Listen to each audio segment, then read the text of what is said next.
The following podcast is part of a certified educational activity titled Urgent Care of Patients Receiving Cancer Immunotherapy, Recognition and Management of Immune-Mediated Adverse Reactions in the ED. Access the entire activity and complete the post-test at www.peerview.com/CBT. Downloadable slides and practice aids are also available. Hello, my name is Dr. Evan Lipson, and I'm an Associate Professor of Oncology at the Johns Hopkins Sidney Kimmel Comprehensive Cancer Center in Baltimore. Welcome to this educational activity, which will focus on recognition and management of immune-related adverse effects in patients with cancer in the emergency department setting. Joining me today on the panel is Dr. Andrew Stolbach, Associate Professor of Emergency Medicine, who works with me at the Johns Hopkins Hospital. Thanks, Evan. It's nice to be here. Also joining us today is Senior Research Nurse Trish Brothers, who works with me at Hopkins. Hello, I'm really happy to be here. So let's begin. First, perhaps I could hear a bit from each of you about why it's important that we discuss today how to manage patients in the emergency department setting who have received these new cancer immunotherapies. So as an emergency physician, as somebody who works in an emergency department, these new checkpoint drugs have really changed the paradigm of how we need to think about anti-cancer drugs and how we need to think about adverse effects from anti-cancer drugs. And they're really totally different from the cytotoxic drugs that I learned about 10 or 15 years ago when I was in medical school and residency. Yeah, good points. Trish, perhaps you can say a few words. Yes, I think it's about optimizing the education across all disciplines to keep our patients safe while they're receiving these immune checkpoint therapies. No doubt. So let's get into the basics and briefly talk about how we harness the immune system's power to treat cancer, what this new class of immunotherapies are all about, and how we can safely manage patients. So first, Andrew, you talked about immune checkpoint blockade. So what is immune checkpoint blockade? Well, briefly, it has to do with the way that a T cell reacts to antigens in the body. So the job of a T cell, as you know, is to swim around the body and figure out what's there that's supposed to be there, like normal organs, and what isn't supposed to be there, viruses, bacteria, cancers. So T cells are armed with T cell receptors, and they're also armed with immune checkpoints, which means regulatory molecules that either help the T cell to go and attack what's in front of it or to back off and leave those molecules alone. The drugs that we're using are inhibitors of the inhibitors, meaning when we give a drug that inhibits an inhibitory checkpoint, we are blocking those inhibitory signals from T cells. We are pulling the brakes off of the T cell and allowing the T cell to go forward and attack what's in front of it. The idea there is when we're using an immune checkpoint inhibitor, we're allowing the T cell to attack cancer. Sometimes, when patients experience immune-mediated side effects, those T cells have been activated to attack normal parts of the body. So Trish, maybe you can talk a bit about what the immune checkpoint inhibitors are that are out there. So currently we have several immune checkpoint inhibitors that are FDA approved. The first one, ipilimumab, is a CTLA-4 antibody. Nivolumab and pembrolizumab are PD-1 antibodies. Atezolizumab, avelumab, and durvalumab are PD-L1 antibodies. And we have one combination immune checkpoint therapy that has been FDA approved, and that is our ipilimumab plus nivolumab, which we commonly refer to as Ipi-Nivo combo. Now, the alphabet soup of PD-1s and CTLA-4s that you just talked about, we should mention that those are the names of the checkpoint molecules themselves. So we are inhibiting those molecules. That's correct. So, Andrew, I'm sure you've seen this come in your door. The number of tumors for which these therapies are now approved is growing by, it seems, the month. And at this point, we're up to about a dozen or so. And so I think one of the most important points we can bring home in this discussion is that it is more and more common with additional FDA approvals that we're going to see patients who are being treated for any number of malignancies who will wind up in the emergency department. So Trish, maybe you can just talk briefly about some of the cancer types for which these therapies are approved. Sure. Renal cell, melanoma, non-small cell lung cancer. Recently, cervical, primary mediastinal large B-cell lymphoma was approved. Also, a lot of these approvals are coming after they've been in clinical research. So many more cancer types are being treated on and off clinical trials with these immune checkpoint therapies. So we have to be hypervigilant for any patient that comes into the ER with a cancer diagnosis to say, what are you receiving? It's interesting you should mention clinical trials because oftentimes clinical trials include combinations of immune checkpoint inhibitors. As you mentioned, there is one approved combination checkpoint therapy regimen, ipilimumab plus nivolumab. And in fact, as you might expect, when you use those drugs in combination, the likelihood of a serious adverse event rises to about 50%, give or take. So the likelihood of an adverse event when you're using two drugs may be higher than when you're using just one. So, Trish, perhaps you can introduce us to what we call IMARs, or immune-mediated adverse reactions, also called immune-related adverse events, IRAEs. Sure. So these are the toxicities that patients experience with these drugs. It's an inflammatory process that can happen head to toe. When we're giving these patients these drugs, it messes with our natural barriers of our normal parts of our body, such as our lungs, our brain, and our heart. And now our T cells can go attack those normal parts of our body, causing inflammatory processes. So this is a question that all of my patients eventually ask. What could my potential symptoms be? Which means what parts of the body could potentially be attacked? So, Trish, what do we tell them? Any part of the body, head to toe, because your T cells are constantly going around surveilling your system and doing what they're supposed to do. And so any part of the body is not off limits. It can happen head to toe. Your brain can be impacted, your skin, your eyes, your nose, your mouth, your stomach. Great. And in fact, we see that in the literature, in clinic. We see inflammation of, as Trish said, any part of the body. So pneumonitis, inflammation of the lungs, myocarditis, inflammation of the heart, hepatitis, inflammation of the liver, and the list goes on and on and on. So, Andrew, in your experience, what immune-mediated adverse reactions have you seen thus far in the emergency department? Yeah, clinically, I've started to see a fair amount of pneumonitis and a fair amount of skin reactions. And as these drugs are becoming more prevalent, I'm seeing these adverse events more. And the more that I know about them and the more that I learn about them, the more I find them. Yeah, for sure. Interesting thing about the timing on the adverse events is that they can occur anytime. So Trish, maybe you can describe a couple of our patients who have experienced adverse events early on and then very late in therapy. Sure. I've had patients that have the first night of their infusion came down with like a grade 3 rash. I've had patients that have thankfully been cancer-free after they've received the combination therapy. 8 months after stopping therapy, they've called me and said, I can't get off my bed. And sure enough, we triaged them and we found that they had immune-mediated arthritis 8 months after stopping therapies. Because our immune system has memory, these side effects can occur anytime. And what we see with these checkpoint therapies that we don't typically see with chemo or radiation or surgery is that these delayed side effects can occur months to a year after their last dose of therapy. For sure. So let's talk a bit about the management of patients who are experiencing IMARs and how best to treat these. So typically, these immune-mediated adverse events are treated with corticosteroids, for example, prednisone at a dose of about 1 milligram per kilogram per day or equivalent. In some cases, these toxicities are refractory to corticosteroids, and in those cases, we use drugs like infliximab. But for the emergency department setting in the first 12 or 24 hours, steroids is really your go-to therapy. The other thing is symptomatic care. So a lot of these patients can come in, for example, with immune-mediated diarrhea, and although steroids will be an important component of their treatment, symptomatic care might involve administration of intravenous fluids due to all the volume loss. Let's talk about our first case. This is a 60-year-old man who presents with 2 weeks of fatigue. Patient's feeling weak and a little bit dizzy, but otherwise review of symptoms is negative. The patient's been on sertraline for about a year, but no other medications and no new med changes. On physical examination, the patient has a 98-degree temperature, heart rate's tachycardic at 112, blood pressure is 90/50, respirations are 22 per minute, and he has an oxygen saturation of 98%. He's depressed and anxious, but otherwise feeling all right and certainly not suicidal. His physical exam is otherwise unremarkable. So let's talk about what some of the next steps would be.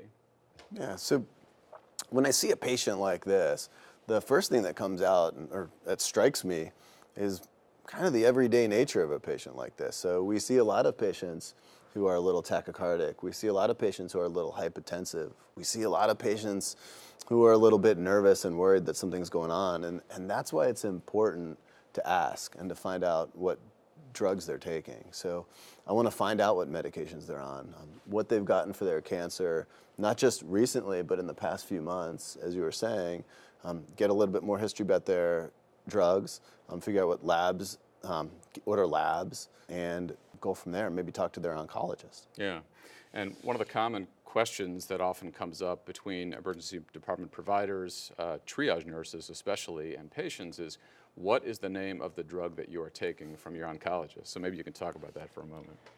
Yeah, so starting back in 2012 when the first checkpoint was FDA approved, there was some wallet cards that just the patient could carry around, tells you what they were on, what side effects to look out for. And I think it's important to include, do you have any documentation of the drugs that you are on? Because sometimes when patients are scared and frightened when they're in the ER and they're on panic mode, they won't remember. And so sometimes they can just show you their wallet and they have that wallet card which will tell them, yes, I'm on an immune checkpoint, or I've had one in the past, and how to properly triage that patient. Absolutely. And these names often sound like alphabet soup to patients. They all end in MAB, and they all sort of sound alike, and so it's really important to nail down exactly what was being given. So in our case here, let's suppose that the patient was treated with a combination of nivolumab and ipilimumab, which is an FDA-approved combination therapy. So Andrew, I agree with you. It's important to obtain a good history, including the symptoms and what medication they received. And then you mentioned labs. So labs are important in this case. Maybe you can talk us through what we might see in this patient. Yeah. So looking at this patient's electrolytes, we see that their sodium's a little low, the potassium's a little high. And to me, that pattern, especially when I see it in combination with somebody with hypotension, strikes me as adrenal insufficiency. The other thing, too, is that we often check a stat serum cortisol level on these patients. When that cortisol level is undetectable or very low, I agree with you, the diagnosis of adrenal insufficiency is quite likely. So what else might be on your differential, for example, in a patient who hasn't received checkpoint therapy? There's a lot of different causes of adrenal insufficiency. There's primary adrenal insufficiency. Patients may have been taking steroids in the past and now stopped taking steroids. And so I'm going to ask about all those questions, or ask about all those things. But if I've learned that they've recently been on a checkpoint drug, if they show me their wallet card and they've been on that, or their oncologist tells me they've been on one of those drugs in the past few weeks or few months, I'm going to strongly consider that it's an immune-mediated adverse event from that drug. For sure. One thing that's also helpful when you're thinking about primary versus secondary adrenal insufficiency is oftentimes head imaging can give you a clue there. And in particular, the pituitary is something that often gets attacked in the setting of immune checkpoint blockade. And in fact, a pituitary MRI can demonstrate oftentimes hypophysitis or swelling, inflammation of the pituitary gland. So Andrew, maybe you can just talk us through what the management of a patient like this would be in the emergency department setting in the first 12 or 24 hours. Sure. So clearly, we need to hospitalize this patient, and I think most emergency physicians, emergency providers would recognize that. But what we would do differently, knowing that they're on a checkpoint drug, would be to check a cortisol level, check pituitary hormone levels, and this can be done in conjunction with endocrine consultation, in conjunction with talking to the oncologist, and start steroids. And we recommend 1 milligram per kilogram per day.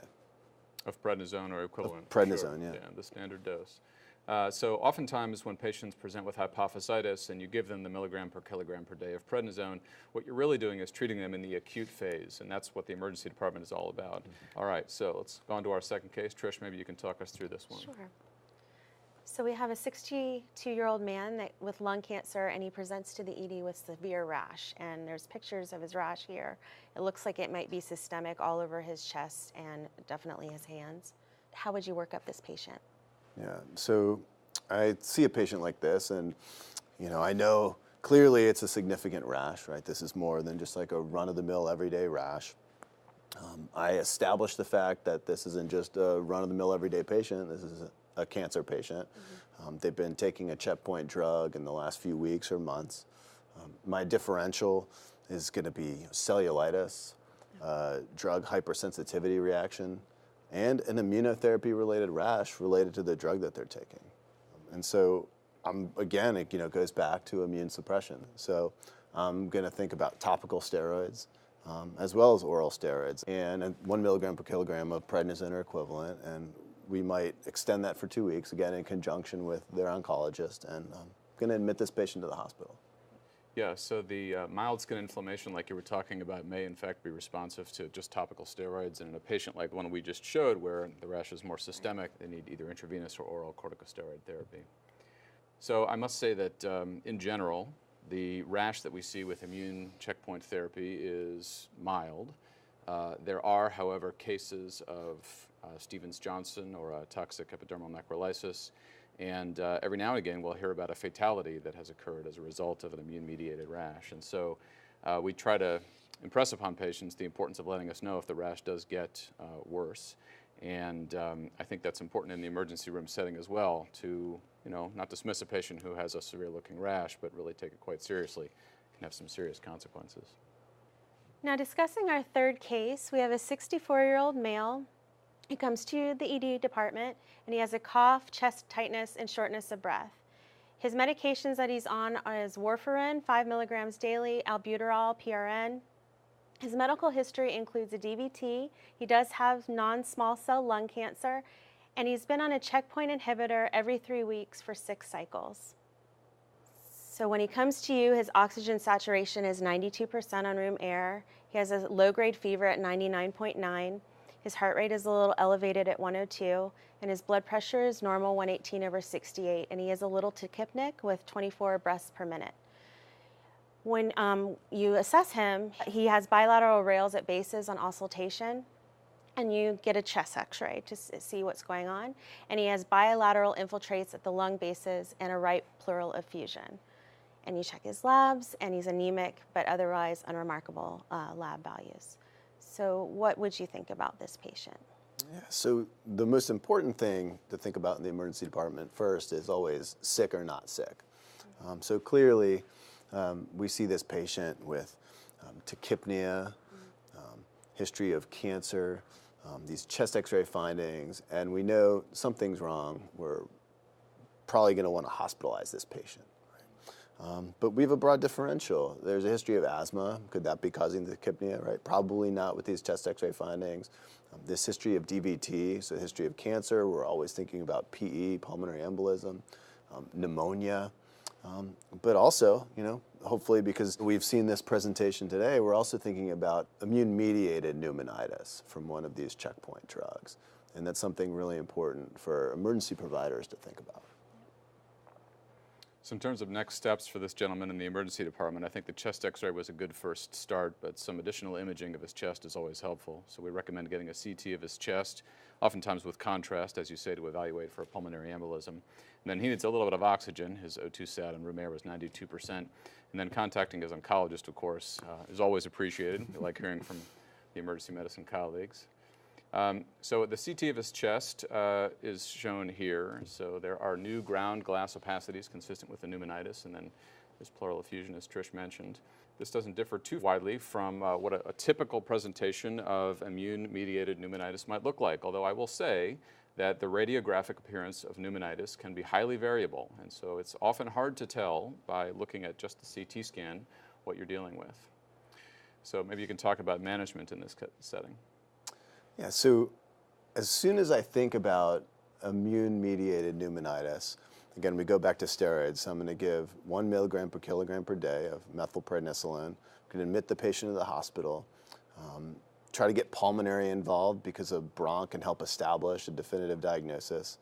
And for somebody that's going to be on steroids for a long period of time, probably going to start them on a PPI and a PCP prophylaxis. They may be on steroids for more than 4 weeks. Now, is this somebody who I'm also going to give antibiotics for? Is there a reliable way to differentiate an infection from this pneumonitis presentation? It's an excellent question, and one of the questions we grapple with quite frequently. And the answer is no. You don't really know, even after getting a CT scan, whether there's an infectious component. And oftentimes the pulmonary service can help us with that by doing a bronchoscopy with a little lavage. And if we do that workup and we come up negative with regard to infectious organisms, oftentimes we'll peel back an antibiotic after having started it empirically. But you're right, oftentimes it's confusing, and we'll start both, an antibiotic for pneumonia and corticosteroids for what is presumably pneumonitis. So it wouldn't be the wrong answer in the emergency department if, in addition to starting steroids, I also gave them broad spectrum antibiotics. Absolutely, absolutely. You can't by just that CT scan rule out the possibility of pneumonia. Our next case involves a 72-year-old female with metastatic melanoma who presents to the emergency department with the chief complaint of nausea, abdominal cramping, pain, increased flatus, and explosive diarrhea. The patient reports an incontinence episode this morning. Other medications include an ACE inhibitor, a diuretic, patient's taking oxycodone for some chronic pain, also on Senna, and the patients received ipilimumab plus nivolumab and received 3 cycles of that combination. Patient's medical history, as I said, is remarkable for metastatic melanoma, also hypertension and chronic pain. On physical examination, the patient's temperature is 99.1, heart rate of 96, and blood pressure of 110/64. She's alert and oriented and lungs are clear. Her mucous membranes are slightly dry. When you examine her belly, she has hyperactive bowel sounds and moderate diffuse tenderness. Again, diarrhea is a really frequent presentation in the emergency department. And often it's simply viral gastroenteritis. In a patient that's been in a healthcare setting, maybe it's been on antibiotics, we're also going to think about C. diff, immune-mediated colitis, just some other antibiotic side effect. A lot of antibiotics can cause diarrhea. Progression of disease, progression of their melanoma, infiltrates in the intestine. We'd worry about surgical emergencies like perforation. So the differential diagnosis is pretty broad here. Yeah, that's true, and it's oftentimes difficult to make heads or tails of what has happened over the last several weeks. We had one patient come in several years ago who had been seen by his primary care physician in the weeks leading up to his appointment with us, and the primary care physician had doubled his dose of metformin, which, as you know, can cause diarrhea. Yeah. And so that was actually the culprit in that case, not immune-mediated diarrhea. So you got to be careful about medication changes, et cetera. So yeah, I agree with your differential, and I think it's important to check C. diff, as you mentioned, and look for a stool culture. You don't always catch the viruses, but certainly for other bugs that might be in the stool. And then sometimes an abdominal CT scan can help you. In general, what we see in the abdominal CT scans when patients have colitis is just a broad inflammation of the colon. So sometimes that's helpful when you're trying to differentiate, say, a diverticulitis presentation from a more global colitis presentation. So again, let's talk about management here. Why don't you say a few words about that? Yeah, so general management, supportive care, antiemetics, IV fluids, hydration, and again, we go back to IV steroids. These patients are going to need steroids for their immune-mediated adverse reaction. 1 milligram per kilogram is a great starting dose of methylprednisolone, and go from there. Maybe you can just talk a second about why it's important in this patient specifically to administer the steroids intravenously as opposed to orally.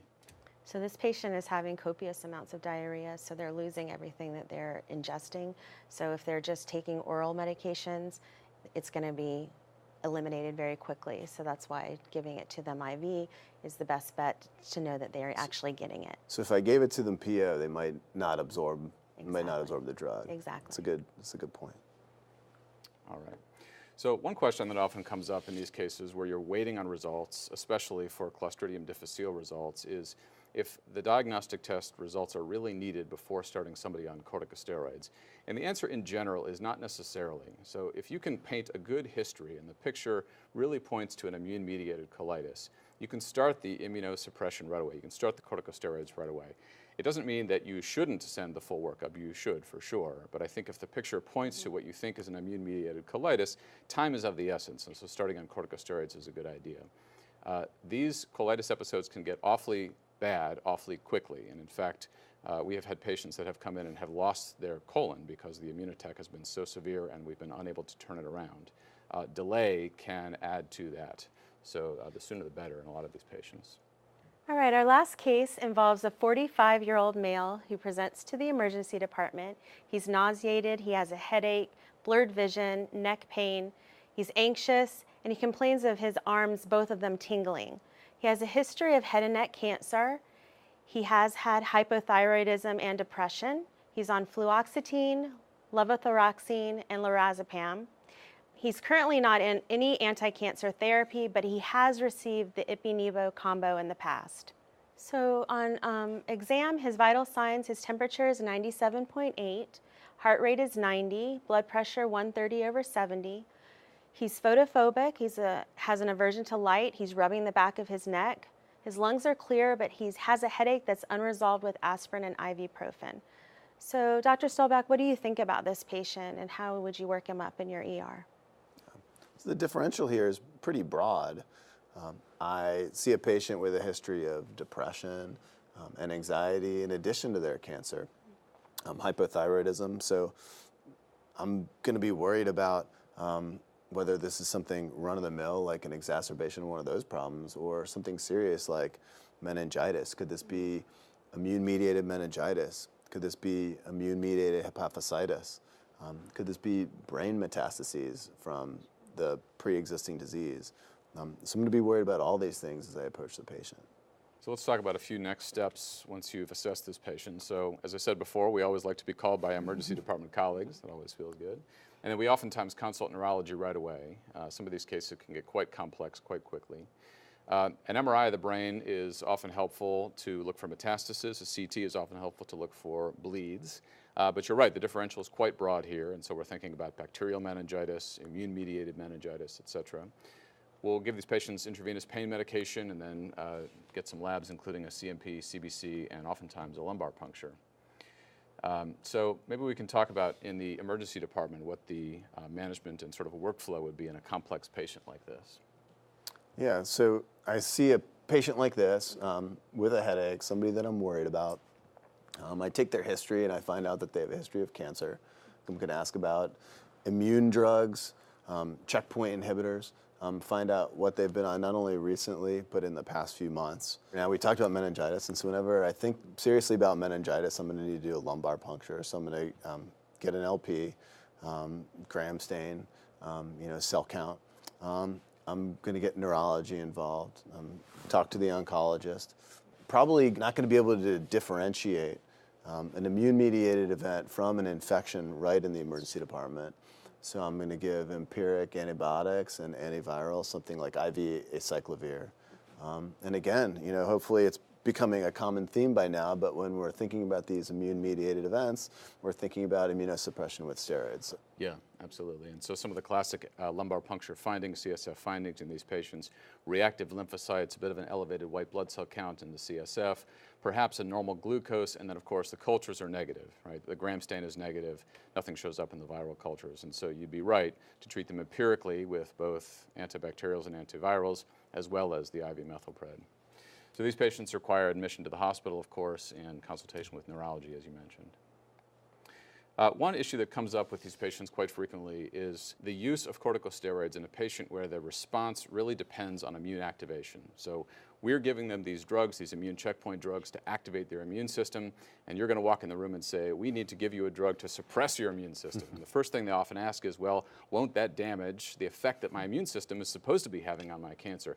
And the answer is that study after study has shown that no, in fact, that is not true. So if you give a cancer patient who is having a nice response to immune checkpoint therapy, corticosteroids, it does not reverse the anti-cancer response, but it does help them get on top of the immune-mediated adverse reactions.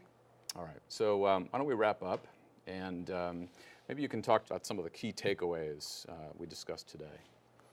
Yeah, so it's really important to recognize that toxicity of these immunotherapies is different from the standard run-of-the-mill cytotoxic chemotherapy that I learned about in training 10 or 15 years ago. These are different drugs, and it's an exciting era for treating cancer, but we're going to be seeing adverse effects in every part of the body, like literally anywhere that a T cell can go, which is everywhere, we're going to see adverse effects. And so we need to recognize that, and when we see that, we need to be able to talk to the oncologist. We need to think about immunosuppression, so starting steroids. So, Trish, one of the things that we often talk about is the importance of including the entire team in evaluating a patient like this, which you alluded to earlier. So maybe you can just say a few words about how the different members of the healthcare team might be helpful in ferreting out some of these possible immune-related adverse events. So it's really important to let your triage nurses know in the ER about the side effects of these immune checkpoint blockers, because sometimes they're the first person that sees the patient. But also, if you're sending them to scan, tell the radiologist this is what you are suspecting. If you are getting a biopsy or a lumbar puncture, tell the people that are looking at the slides, we're thinking this might be from their immune system and not from an infectious component. And then just continuing to keep that education line open, encouraging discussions like this one to make sure that our patients are safe no matter who lays hands on them, whether it's the ER, whether it's radiology, whether it's biopsy, or our oncology team. Yeah, absolutely. Certainly a multidisciplinary effort for sure. So Andrew, just to wrap up a little bit, we can talk about closure of a case in the emergency department setting, which comes up I know frequently. So maybe you can just talk about how to avoid some of the perhaps pitfalls that might be on the radar screen when you're talking about patients who have been treated with immune checkpoint drugs. Yeah. So I had a great professor in medical school tell me, you miss all the diagnoses that you don't think about. So in these patients, you need to have a broad differential. You need to know to ask about the checkpoint inhibitors, ask about their anti-cancer drugs, because if you don't think about it, you're going to miss it. So if I'm seeing somebody with a history of cancer who I'm thinking about depression, I should also take a moment to think about adrenal insufficiency. What did their blood pressure look like? Was it a little bit soft? What did their sodium, what did their potassium look like? Similarly, if I see somebody with a benign headache, I want to think about hypophysitis. If I'm seeing a patient with cellulitis and they have a history of cancer, they've been on a checkpoint drug, is this really immune-mediated dermatitis? And instead of giving them antibiotics, I also really need to think about giving them steroids. Is that viral syndrome immune-mediated hepatitis? And finally, pneumonia or colitis, could this be really an immune-mediated pneumonitis or an immune-mediated colitis? So again, it comes back to keeping a broad differential diagnosis. Don't exhibit premature closure. Don't jump at the first thing you think about. Oh, I see infiltrates, pneumonia, admission, done. But really keep a broad diagnosis, recognize that they're on these drugs, and know that I can reach out to the oncologist, I can reach out to their treatment team for help. Absolutely. Yeah, we're delighted to hear from you all the time. Very good. Well, I think that'll about do it for us today. I'm glad we've hit on some of the important points, and I hope today's discussion has made it clear why knowledge of cancer immunotherapies and the toxicities that are associated with those therapies is important for emergency medicine professionals. Any final comments from either of you? Thanks, Evan. It's been really interesting for me to participate in this, and I know just from participating I've learned a lot, so thanks for including me on the panel. Thanks for coming. Trish, anything, final comments? I think that when we work together, we boost the collective understanding and to keep our patients safe. So thank you very much. It was nice meeting you. And thanks everybody for watching. I hope you enjoyed our discussion. Thank you for listening. Download materials and complete the post-test for instant credit at www.peerview.com/CBT. This activity is supported by an independent educational grant from AstraZeneca. This activity has been jointly provided by Medical Learning Institute Incorporated and PVI, Peerview Institute for Medical Education.